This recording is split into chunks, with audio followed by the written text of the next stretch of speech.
Salam saudara-saudaraku yang dikasihi Tuhan Yesus, dimanapun saudara berada. Damai sejahtera dari Allah melimpah dalam hidup saudara semua. Sebelum kita mendengar firman Tuhan, marilah berdoa. Tuhan Bapa yang baik, dalam Tuhan Yesus, kami hendak membaca firman-Mu. Tolonglah kami dengan Roh Kudus-Mu, agar kami mengerti kehendak-Mu. Demi nama Yesus, amin. Firman Tuhan dari Matius 8 ayat 5 sampai 10. Ketika Yesus masuk ke Kapernaum, datanglah seorang perwira mendapatkan dia dan memohon kepadanya, "Tuan, hambaku terbaring di rumah karena sakit lumpuh dan ia sangat menderita." Yesus berkata kepadanya, "Aku akan datang menyembuhkannya." Tetapi jawab perwira itu kepadanya, "Tuan, aku tidak layak menerima Tuan di dalam rumahku. Katakan saja sepatah kata, maka hambaku itu akan sembuh. Sebab aku sendiri seorang bawahan, dan di bawahku ada pula prajurit. Jika aku berkata kepada salah seorang prajurit itu, 'Pergi,' maka ia pergi, dan kepada seorang lagi, 'Datang,' maka ia datang. Ataupun kepada hambaku, 'Kerjakanlah ini,' maka ia mengerjakannya." Setelah Yesus mendengar hal itu, heranlah ia dan berkata kepada mereka yang mengikutinya, "Aku berkata kepadamu, sesungguhnya iman sebesar ini tidak pernah aku jumpai pada seorang pun di antara orang Israel." Saudara-saudaraku yang dikasihi Tuhan, renungan kita, doaku bagi orang lain. Perwira di kerajaan Romawi merupakan kedudukan yang cukup tinggi. Yang dinamakan dengan seorang perwira adalah seorang pemimpin pasukan yang membawahi 100 orang tentara dan bertugas di sebuah pos militer seperti yang ada di Kapernaum. Dengan kedudukan yang cukup tinggi ini, seorang perwira mempunyai kuasa dan harta benda yang cukup banyak juga. Kecenderungan untuk memikirkan diri sendiri pasti sangat kuat. Tetapi perwira di Kapernaum ini berbeda. Ketika hambanya sakit, dia tidak membiarkannya. Padahal ini mudah dilakukan olehnya dan tidak mengandung resiko apapun. Dia tidak mengusir atau mengembalikan hambanya kepada keluarganya. Padahal ini pun mudah untuk dilakukan. Yang dia lakukan justru sebaliknya, mengharapkan dan mengusahakan kesembuhan hambanya. Perwira itu rela memohon kepada Yesus untuk menyembuhkan hambanya. Yang dimaksud memohon di sini adalah memohon dengan sangat. Ada 3 hal penting dalam permohonan perwira tersebut yang bisa menjadi contoh doa bagi kita sekarang ini.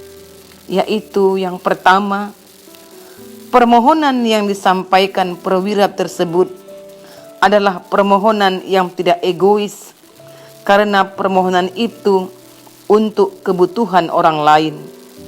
Bersapaat istilahnya.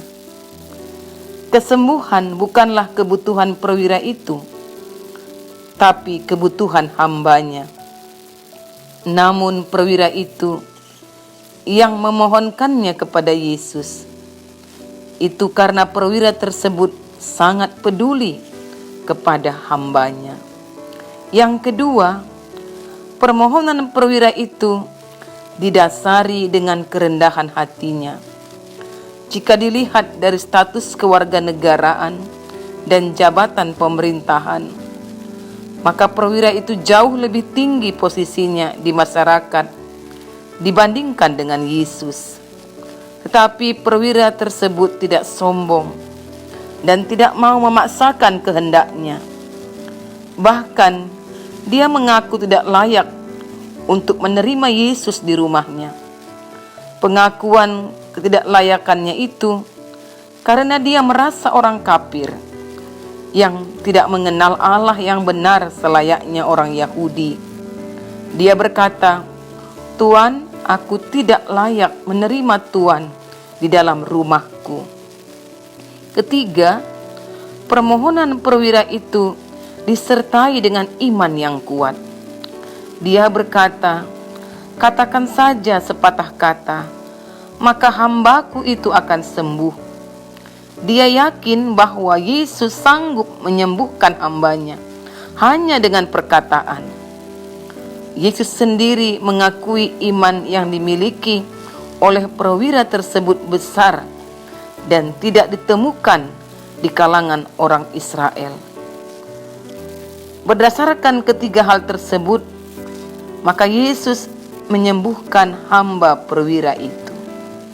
Saudaraku yang dikasihi Tuhan, betapa mudahnya kita berdoa dengan sungguh-sungguh kepada Tuhan untuk kebutuhan kita sendiri, tetapi terlalu sulit untuk mendoakan kebutuhan orang lain.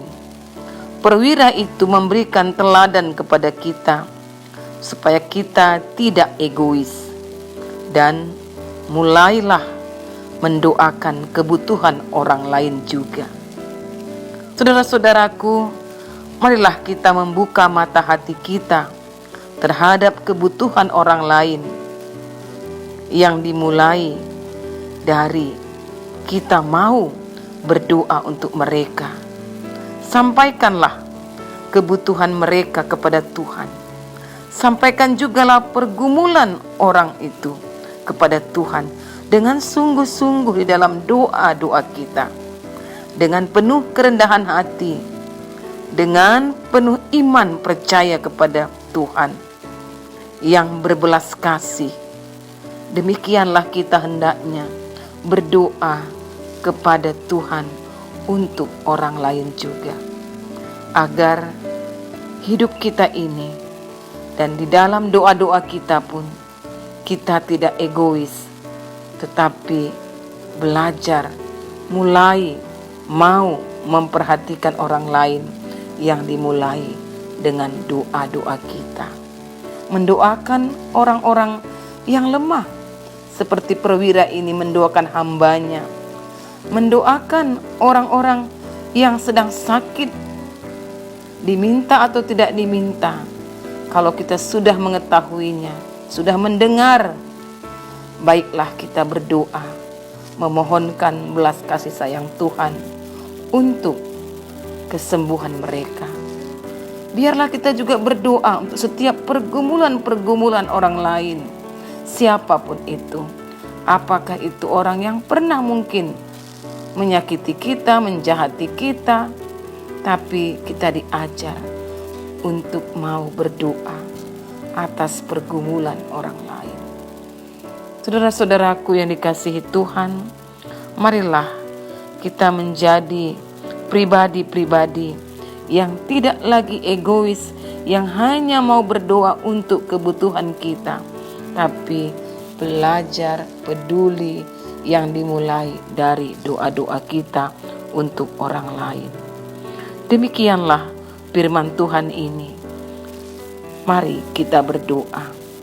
Terima kasih Bapa yang baik. Ajar kami dan mampukan kami untuk memikirkan kebutuhan orang lain juga, dan mendoakannya dengan penuh iman percaya hanya kepadamu. Dan dalam kerendahan hati kami menyadari bahwa hanya Engkau yang berkuasa atas kehidupan kami. Inilah doa kami ya Tuhan, dalam nama Tuhan Yesus. Amin. Saudara-saudaraku, kiranya firman Tuhan menjadi kekuatan dan berkat bagi kita semua. Tuhan Yesus memberkati.